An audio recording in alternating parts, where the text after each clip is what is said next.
Biswa Bangla cable অপারেটরের সভাপতি শঙ্কর মণ্ডল। তো আপনাকে একটা কথা জিজ্ঞেস করি, যেটা হচ্ছে যে আজকে যে গ্রাহকদের স্বার্থে যে রিও পরিষেবা এনেছে, এটা সাধারণ গ্রাহক কতটা উপকৃত হয়েছে কিংবা কতটা অপকৃত হয়েছে?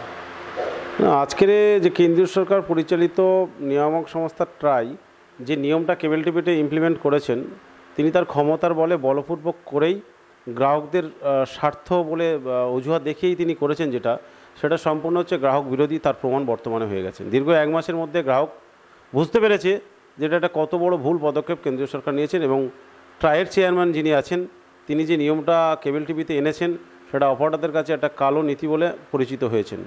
তিনি যেটা বলছেন যে গ্রাহক স্বার্থ এখানে আছে, আচ্ছা সত্যি করে বলুন তো, আপনি একজন কনজিউমার, আপনি কি এর মধ্যে সাফারার হয়েছেন? এখানে কি আপনি উপকৃত পেয়েছেন?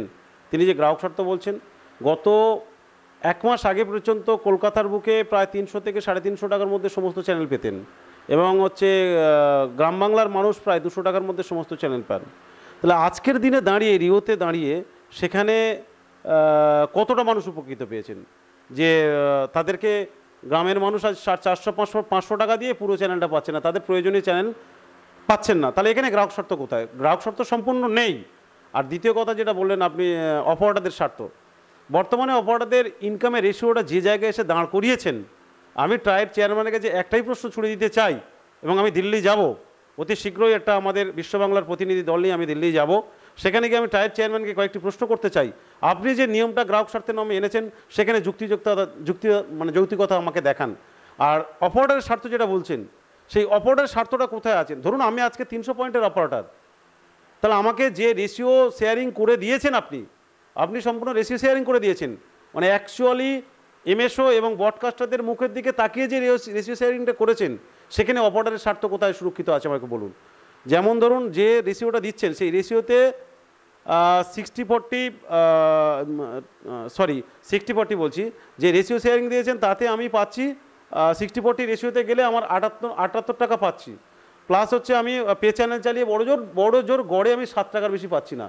তাহলে সেখানে আমার 85 টাকা একটা টিভির পিছনে আসছে। কিন্তু বর্তমানে দাঁড়িয়ে 71 টাকা আমার খরচ, এবং কলকাতার মানুষের আরও খরচের কম বেশি হবে, কারোর হয়তো বেশিও হতে পারে। তাহলে সেখানটায় গ্রাহক স্বার্থ কোথায়, মানে অপারেটর স্বার্থ কোথায়? তাহলে আমার কাছে 300 পয়েন্টের অপারেটর, আমি তাহলে যদি 71 টাকা খরচ হয়ে যায় আর 85 টাকা পাই, তাহলে আমার 300 পয়েন্ট 3×4=42, আমার 4200 টাকা আমি আয় পাবো। তাহলে বলুন তো, আজকের দিন আমি 4200 টাকা আয় নিয়ে আমার সংসার চালানো সম্ভব? একটা দরিদ্র পরিবারের মানুষও তার চালাতে পারবে না, তার প্রসাধন খরচ উঠবে না।